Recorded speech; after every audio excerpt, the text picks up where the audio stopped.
पढ़ाई का सार बुद्धि में रख याद की यात्रा से कर्मातीत अवस्था को पाने की, ऊंच पूजनीय बनने के लिए बाप का पूरा पूरा मददगार बनने की, सत्य बाप के द्वारा राइट रॉन्ग की जो समझ मिली है उससे राइटियस बन जीवन बंध से छूटने की, मुक्ति और जीवन मुक्ति का वर्षा लेने की, मुक्ति जीवन मुक्ति दाता परमपिता परमात्मा की हम आत्माओं के लिए आज की मुरली से शिक्षण। वरदाता परमपिता परमात्मा हम आत्माओं को वरदान दे रहे हैं कि आपस में स्नेह की लेन देन करो। इस विधि से सर्व को सहयोगी बनाओ और सफलता मूर्त भव का वरदान प्राप्त करो। स्पष्ट करते हैं बाबा कि अब जो है समय आ गया है, इसमें ज्ञान देने और लेने की स्टेज तो क्रॉस हो गई है। अब ज्ञान की लेन देन करने की जगह स्नेह की लेन देन करनी है। जो भी बाबा कहते हैं संबंध संपर्क में आए, सामने आए, संबंध में आए, तो हमको सिर्फ स्नेह देना है और लेना है। जब हम सबको स्नेह देंगे तो ऑटोमेटिकली स्नेह मिलेगा। जो स्नेह देते हैं वो फिर सर्व के स्नेही और लवली बन जाते हैं। हर आत्मा स्नेह की प्यासी है, तो जब देते हैं तो ऑटोमेटिकली सोल लवली बन जाती है और फिर दूसरी सोल्स फिर सहयोगी भी बन जाती हैं। जब स्नेह नहीं देते हैं तब विघन रूप बनते हैं। स्पष्ट करते हैं बाप दादा, समझ देते हैं हमको कि ज्ञान दान जो करना है वो अज्ञानियों को करना है। जिनके पास ज्ञान नहीं है उनको ज्ञान का दान देना है। लेकिन जो ऑलरेडी भगवान से पढ़ते हैं वो तो ज्ञान ले रहे हैं ना। तो ब्राह्मण परिवार में स्नेह का लेन देन करना है, स्नेह का महादान करना है। चाहे संस्कार सबके अलग अलग हों, लेकिन बाबा कहते सबको स्नेह का सहयोग दो। संकल्प में भी बाबा कहते किसी भी आत्मा के प्रति स्नेह के सिवाय हमारे मन में और कोई उत्पत्ति न हो, इसका ख्याल रखना है। जब सभी के प्रति स्नेह हो जाता है तो फिर स्नेह का रिस्पॉन्स दूसरों से सहयोग मिलता है और सहयोग की रिजल्ट फिर सफलता प्राप्त होती है।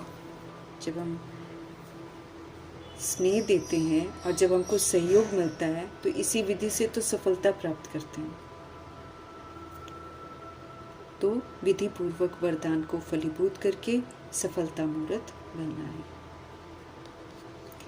1 सेकंड में बाबा कहते हैं व्यर्थ संकल्पों पर फुल स्टॉप लगा दो। व्यर्थ संकल्प आएंगे, नकारात्मक संकल्प भी आएंगे, लेकिन सर्वशक्तिवान बनकर 1 सेकंड भी नहीं लगना चाहिए। 1 सेकंड में तुरंत उस व्यर्थ संकल्प को फुल स्टॉप लगाकर समर्थ संकल्प करना। तब कहेंगे तीव्र पुरुषार्थ। तीव्र पुरुषार्थ अर्थात गलती नहीं करनी है। प्रॉब्लम्स आएंगी, सोच ऊपर नीचे आएगी, लेकिन क्या करना है, 1 सेकंड में फुल स्टॉप लगाने की ताकत होनी चाहिए। क्योंकि बाबा कहते जो फुल स्टॉप लगाएगा वो फुल पास हो जाएगा, वो पास विद ऑनर होगा। जिसको फुल स्टॉप लगाने की आदत होगी वही आगे बढ़ता जाएगा। अगर हम फुल स्टॉप नहीं लगाते हैं तो फिर हम पीछे रह जाते हैं, क्योंकि फिर हम प्रश्नों में घिर जाते हैं। प्रश्नों में घिरने वाला व्यक्ति आगे नहीं बढ़ सकता। तो यहाँ पर फुल स्टॉप लगाने की बहुत अहमियत है। 1 सेकंड में सारे व्यर्थ संकल्पों पर फुल स्टॉप लगा दें। इसी को तीव्र पुरुषार्थ कहते हैं।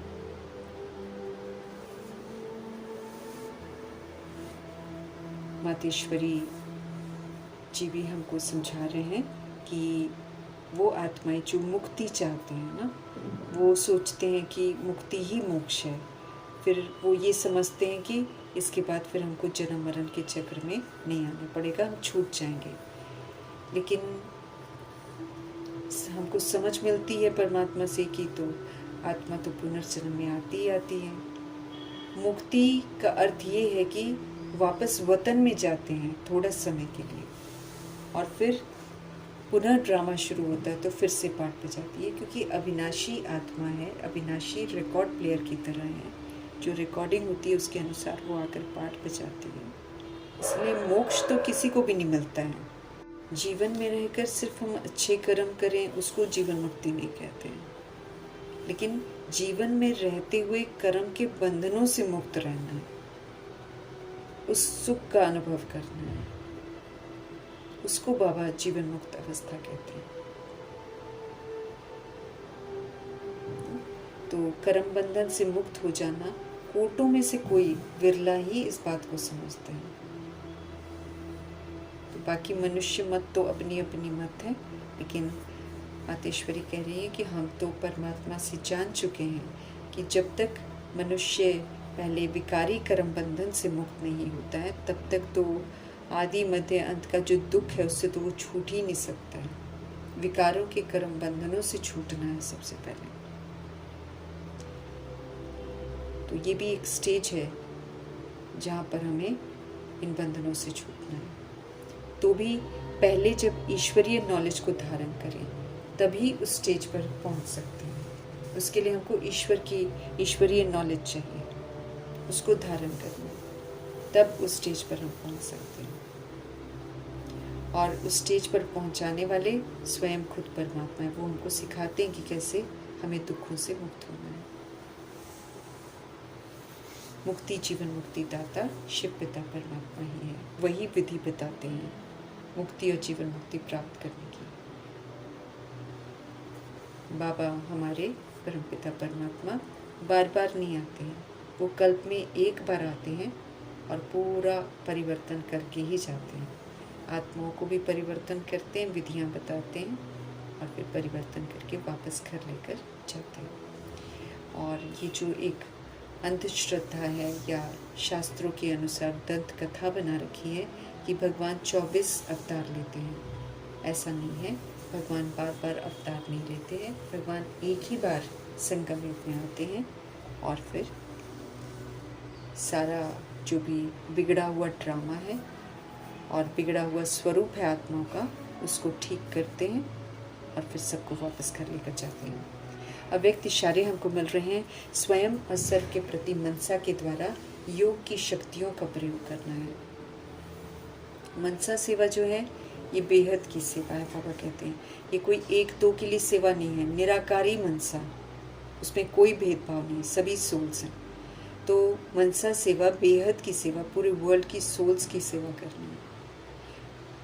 तो जितना हम आत्माएं मनसा से वाणी से खुद सैंपल बनेंगे, यानी कि निराकारी मनसा और निरअहंकारी वाणी और निर्विकारी कर्मणा जब हमारे ऐसे हो जाएंगे तो फिर हम सैंपल बनते हैं। तो सैंपल को देखकर फिर दूसरे अपने आप ऑटोमेटिकली आकर्षित होते हैं। वो उनका मन भी करता है कि हम भी निराकारी बने, हम भी निर्विकारी बने, हम भी निरअहंकारी बने। तो सैंपल बनकर दिखाना, बोलने से कोई नहीं सुनेगा, लेकिन जब प्रैक्टिकल सैंपल बनेंगे तो बदलाव देखकर आत्माएं ज़रूर आकर्षित होंगी। तो सैंपल को देखकर स्वतः ही आकर्षित होंगे। सिर्फ क्या करना है, दृढ़ संकल्प रखना है, तो सहज सेवा होती रहेगी। अगर हम आत्माओं के पास वाणी के लिए समय नहीं है तो फिर वृत्ति से मनसा सेवा से परिवर्तन करने का समय तो है ना। बाबा कहते हैं अगर हम वाणी से सेवा नहीं कर सकते हैं तो बाबा ने हमें दूसरे रास्ते भी बताए हुए हैं। वृत्ति से अर्थात शुभ भावना, शुभ कामना से, शुभ संकल्पों से, मनसा सेवा से हम परिवर्तन करने का कर्तव्य कर सकते हैं। सेवा के सिवाय बाबा कहते हैं अब समय कहीं और गंवाना नहीं है, हर समय सफल करना है। स्व पर भी अटेंशन रखना, वो भी सेवा है। बाबा की याद में रहना, वो भी सेवा है। तो निरंतर सेवादारी, निरंतर योगी बनना है। अगर मनसा सेवा करना हमको नहीं आता है तो बाबा कहते हैं अपने संपर्क से या अपनी चलन से भी आप सेवा कर सकते हो। हमारे संपर्क में, हमारे चलन में अगर सत्यता है, अगर दिव्यता है, अगर सच्चाई है, सफाई है, तो फिर हम सहज ही इसको बाबा कहते हैं अपनी चलन से सेवा कर सकते हैं। तो मनसा सेवा अगर उनको नहीं भी करनी आती है तो बाबा कहते आप अपने व्यवहार से, आप जिनके संपर्क में आते हैं उनसे, और फिर अपनी चलन से भी, चलन में सत्यता हो, चलन में दिव्यता हो, तो इससे भी तो सेवा होती है। तो ज़रूरी नहीं है कि कोई हमें कोर्स सुनाकर सेवा करनी है, लेकिन जो ज्ञान बाबा हमको देते हैं उस समझ को जब हम अपने आचरण में ले आते हैं तो फिर हम सेवा कर रहे होते हैं। याद भी कर रहे हैं तो भी हम सेवा करते हैं। वायुमंडल शुद्ध होता है, आत्माओं में शुद्धिकरण होता है, आत्माओं में परमात्मा आकर्षण आता है। ये पुरुषोत्तम संगम युग चल रहा है, ये बड़ा ही कल्याणकारी युग है। इसमें ही सारा परिवर्तन बाबा कहते होता है। हम सभी आत्माएं कनिष्ठ से उत्तम पुरुष बन जाते हैं। अभी कलयुग हमको रावण का राज्य जो है, हमको देह का भान और देह का अभिमान जो है, ये हमको कनिष्ठ बना देता है, लो ग्रेड का बना देता है, नर्कवासी बना देता है। भगवान आकर फिर हमको फिर से उत्तम बनाते हैं। तो संगम युग कल्याणकारी युग है, ये स्मृति में रखते हुए स्व को परिवर्तन करके अपना कल्याण जरूर करना है। इस बात की स्मृति बाबा हमें दिला रहे हैं। ज्ञान मार्ग में तरह तरह की वैरायटी सोल्स हैं, लेकिन जो सोल्स ऐसा कहती हैं कि ड्रामा में होगा तो हम पुरुषार्थ कर लेंगे, या ड्रामा कराएगा तो हम कर लेंगे, ऐसी सोच रखने वाली जो आत्माएं हैं वो बाबा कहते कभी भी उन्नति नहीं कर सकती हैं, क्योंकि वो पुरुषार्थ नहीं करती हैं। तो ऐसा कहना रॉन्ग है कि जब होगा या ड्रामा में होगा तो कर लेंगे। अभी जो हम पुरुषार्थ कर रहे हैं ये भी ड्रामा में नूंद है, इसलिए पुरुषार्थ तो हमको करना जरूरी है। ऐसे ही कल पहले भी जो हमने किया था वो नूंद है, उसको फिर अभी हम काट रहे हैं, फिर अभी जो करेंगे फिर कल को काटेंगे। तो ये कहानी जो है असल में दीवे और तूफान की है, अर्थात आत्मा रूपी दीपक ये सदा जगता रहे। माया के तरह तरह के तूफान आते हैं बुझाने के लिए, लेकिन हमको विचलित नहीं होना है। कलयुगी मनुष्यों का गीत है, लेकिन बाबा ने इसको यहाँ पर एप्रोप्रिएटली ना फिट किया हुआ है, और यहाँ पर अर्थ सहित ये समझ में भी आता है। अभी पुरुषोत्तम संगम युग की आत्मा है हम। संगम युग के साथ बाबा कहते पुरुषोत्तम जरूर लगाना है, ताकि आत्मा को समझ में आए कि इस समय है उत्तम बनने का। ज्ञान की पॉइंट्स याद रहनी चाहिए हमको, लेकिन याद नहीं रहती है, फिर बाबा कहते हैं फिर जो अक्षर है, जैसे पुरुषोत्तम लिखना भूल जाते हैं, सिर्फ संगम युग लिख देते हैं। तो सही विधि से अक्षरों को यूज़ करना है। सारे अर्थ बाबा अभी हमको समझाते हैं। दुनिया में फिर इसी पुरुषोत्तम संगम युग के यादगार में पुरुषोत्तम मास मनाते हैं, वो त्योहार के रूप में इसको मनाते हैं। अभी हम सभी आत्माओं का तो हर पल बाबा के साथ अगर समय बीतता है तो हर समय सेलिब्रेशन है, हर समय नयापन है। तो ये जो त्यौहार है संगम युग का त्यौहार, जिसमें हम प्रभु के बनते हैं और धारणाएं करते हैं, ये सबसे ऊंचा त्यौहार है। अभी हम सभी पुरुषोत्तम इस समय बन रहे हैं।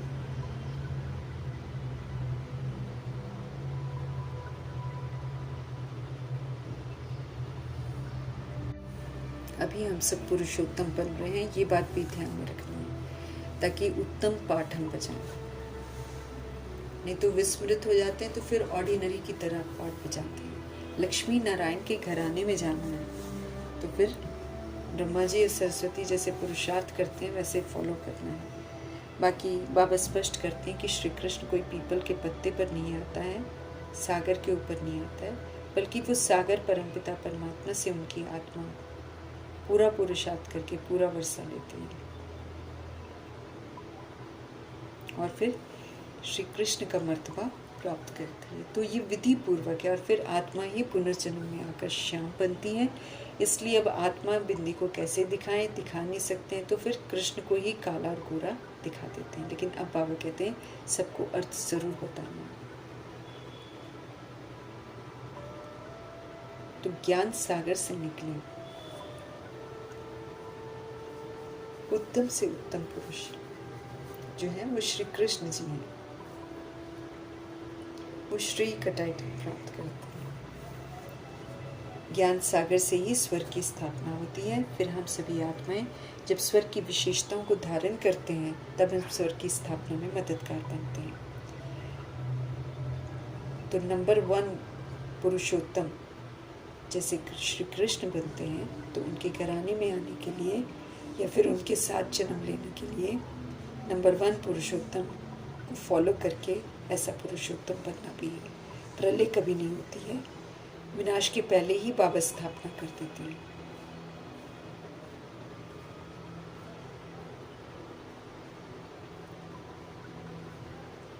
प्रलय नहीं होती है, बाबा कहते हैं ना। नए नए आते हैं तो फिर बाबा को पॉइंट्स रिपीट करनी पड़ती है, लेकिन हर समय बाबा के पॉइंट्स में नवीनता होती है। जितना उसकी गहराइयों को समझते जाएंगे उतना सारा स्पष्टीकरण होता जाएगा। 5वां युग पुरुषोत्तम संगम युग है, जिसकी जानकारी किसी को भी नहीं है। इसी संगम युग में सारे कमाल होते हैं, क्योंकि वंडरफुल परमपिता परमात्मा इसमें प्रवेश करके वंडरफुल कर्तव्य करके आत्मा को वंडरफुल बनाते हैं। इसी युग में हमको चेंज करना है, कनिष्ठ से सर्वोत्तम बनना है। शिव बाबा को भी पुरुषोत्तम कहते हैं, सर्वोत्तम कहते हैं। वो तो सदा ही परम है, सदा ही प्योर है। और फिर पुरुषों में जो उत्तम है वो लक्ष्मी नारायण जी हैं। ऐसा उनको भगवान की श्रीमत ने बनाया है। तो जो श्रीमत पर चलता है वो ऐसे पूजनीय बन जाता है, देवी देवता बनता है। हम सभी पुरुषार्थ करते हैं ऐसा बनने के लिए।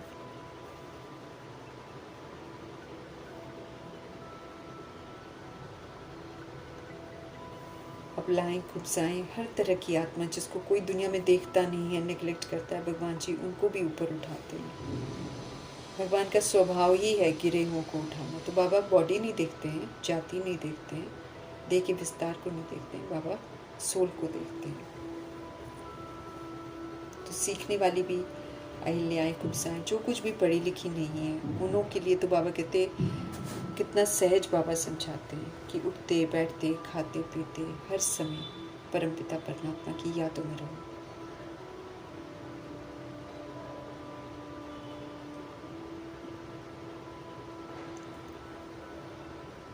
दुनियावी चमत्कार जो दिखाते हैं वो कोई मायने नहीं रखता है, लेकिन जो श्रीमत पर चलते हैं बाबा कहते हैं उसकी अहमियत है। रिद्धि सिद्धि तो अल्पकाल की होती है। रिद्धि सिद्धि के चमत्कारों से ना तो रिद्धि सिद्धि दिखाने वाले को कोई फ़ायदा होता है और ना दूसरे लोग जो उनके संपर्क में आते हैं उनको फ़ायदा होता है, क्योंकि ये बस एक टेम्पररी थोड़ा सा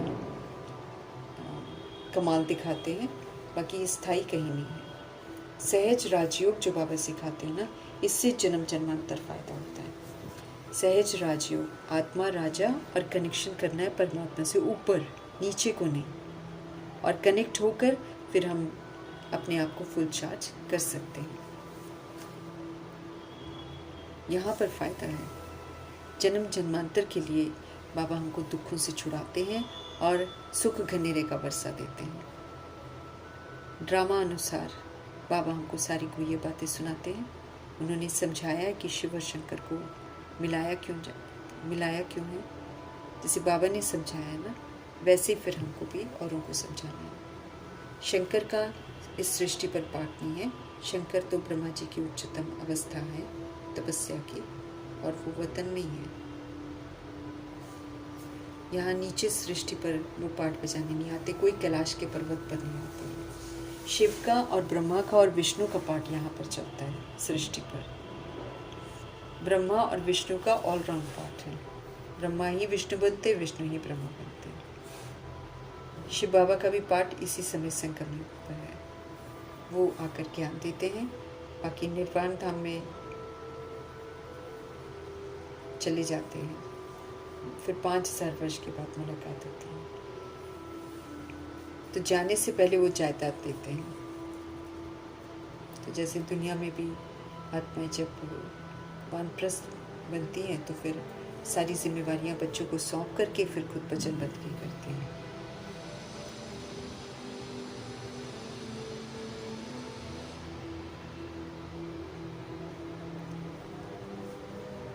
सतगुरु परमात्मा हमें अभी मिले हैं, तो उनकी श्रीमत पर पूरा चलकर उत्तम पुरुषार्थ करना। वापस जाने के लिए भगवान वापस जाने के लिए पावन बनना पड़ता है, उसके लिए फिर भगवान सृष्टि रूपी ड्रामा पे आते हैं। बाकी हम अपनी मर्जी से वापस घर नहीं जाते हैं, क्योंकि विकार से एक तो विकारी और भ्रष्टाचारी बन जाते हैं।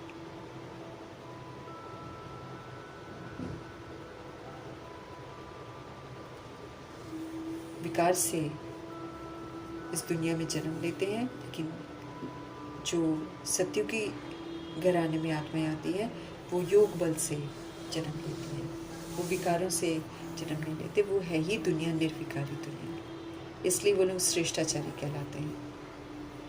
कुमारियाँ भी इस समय अगर हैं तो निर्विकारी हैं, इसलिए कई लोग उनके आगे माथा टेकते हैं।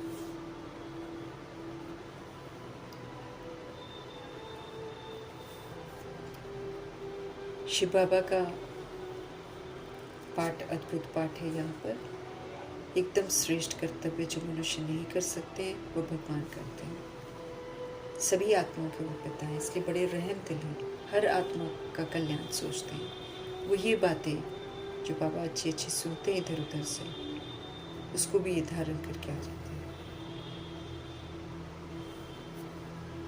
श्री श्री 108 जगत गुरु, ये टाइटल परमपिता परमात्मा का है, क्योंकि भगवान से ही मिलकर आत्माएं पालना लेकर 108 की माला में आते हैं। इसलिए ज़बरदस्ती की जो यादगार ले रखे हैं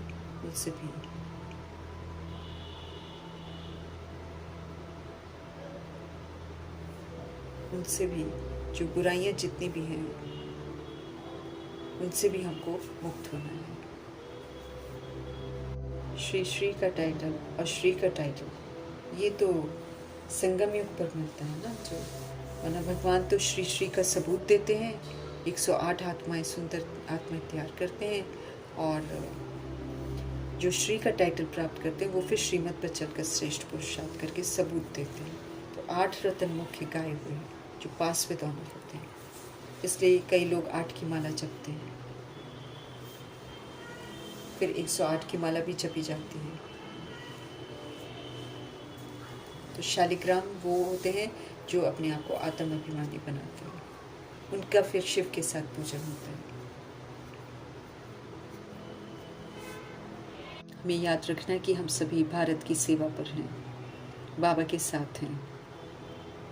सभी आत्माएं शिव बाबा के बच्चे हैं, परंतु बाबा कहते हैं मददगार सब नहीं बनते, क्योंकि जो स्व परिवर्तन करता है वही मददगार बनता है। जो सतुगुनी सत्यु की पाठ बजाता है वही मददगार बनता है।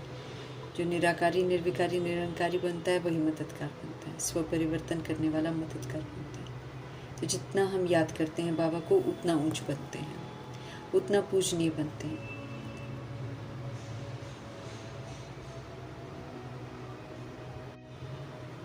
सिर्फ भगवान में ताकत है आत्माओं को पूजनीय बनाने की, लेकिन जो श्रीमत पर चलता है वही बनता है। इस बात को भी यथार्थ समझना है। जो महिमा परमपिता परमात्मा की होती है वो सारे कर्तव्य करते हैं बाबा। जैसे वो ज्ञान के सागर कहलाते हैं, तो वही सच्चा ज्ञान हमको देते हैं, प्रेरणा नहीं देते हैं। बाकायदा इस सृष्टि रूपी ड्रामा में आके पर काया का आधार लेकर हम आत्मा को सृष्टि के आदि मध्य अंत की समझ देते हैं। निश्चय बुद्धि होकर बाबा की बातों को सुनना है, उनकी यादों में रहना है, पढ़ाई अच्छी रीति पढ़नी है और पढ़ाई के तंत्र में स्थित रहना है, क्योंकि याद की यात्रा पर रहने से ही हम सारे कर्म बंधनों से मुक्त होते हैं, नया कोई कर्म बंधन नहीं बनाते हैं और अपनी कर्मातीत अवस्था बनाने में कामयाब हो जाते हैं। माया के विघ्न आते ज़रूर हैं, वो तो आएंगे, लेकिन विघ्नों से हमें हार नहीं खाना है। शंकर आँख खोलते हैं तो विनाश होता है, ऐसा नहीं है, लेकिन जब संपूर्ण तीसरा नेत्र खुल जाता है तो आत्मा स्मृति स्वरूप नष्ट मोह हो जाती है। वो कभी हिंसात्मक कार्य नहीं करती है। तो ना भगवान हिंसा करवाते हैं तो ना शंकर जी हिंसा करते हैं। शंकर तो तपस्वी स्वरूप है। हम सभी आत्मा को अपना अपना ब्रह्मा बनना है, स्थापना भी करनी है, पालना के संस्कार भी धारण करने हैं और साथ में हमको शंकर भी बनना है। तो सोल का तीसरा नेत्र खुलना मतलब उसका स्मृति स्वरूप नष्ट मोह बन जाना। बाकी दंत कथाएं जो या गलत धारणाएं या झूठ की अफवाहें जो फैला रखी हैं उन पर यकीन नहीं करना है। देवताएं पाप नहीं करते हैं।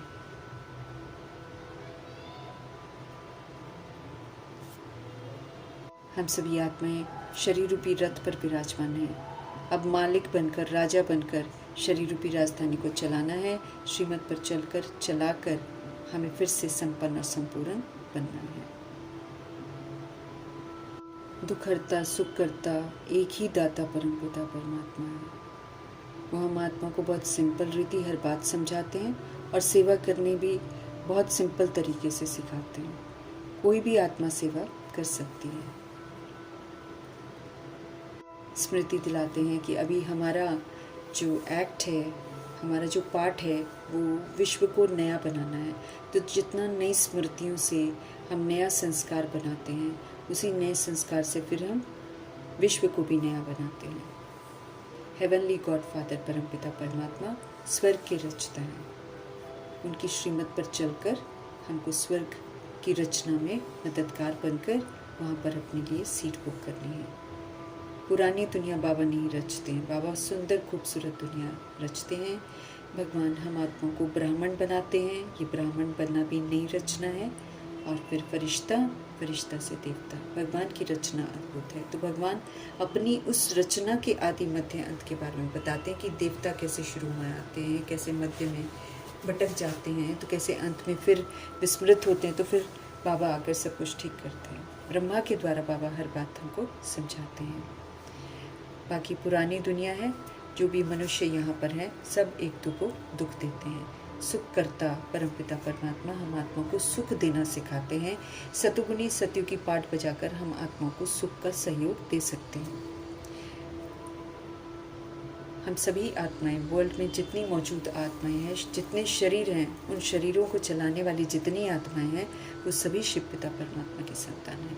बाकी वर्षा लेने के लिए हम सभी प्रजापिता ब्रह्मा जी के बच्चे बनते हैं, फिर बाबा दादा बनते हैं, फिर दादा बनकर प्रजापिता के थ्रू हमको वर्षा देते हैं। उन्हीं के थ्रू हमको अडॉप्ट करते हैं। वैसे ही ब्रह्मा जी हमारे बिग ब्रदर हैं, लेकिन वर्षा देने के लिए वो प्रजापिता, अलौकिक पिता बनते हैं, संगम में बनते हैं।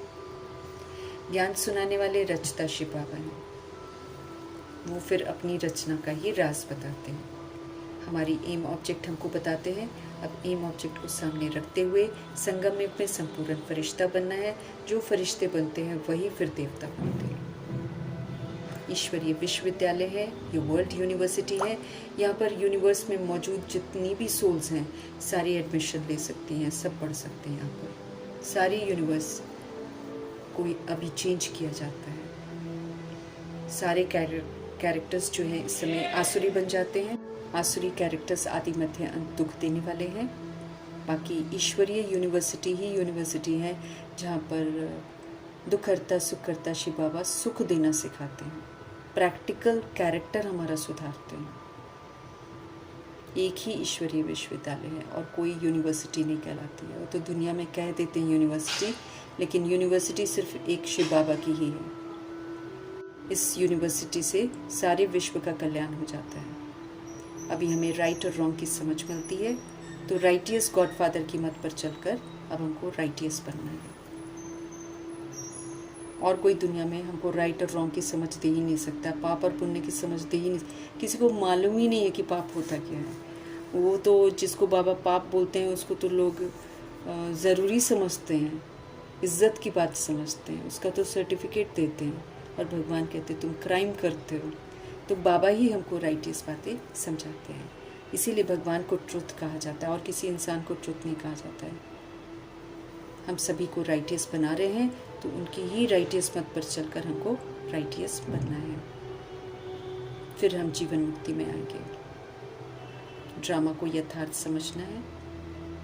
शुरू से लेकर अंत तक पाठ सभी बजाने आते हैं, नंबरवार आते हैं, खेल चलता रहता है।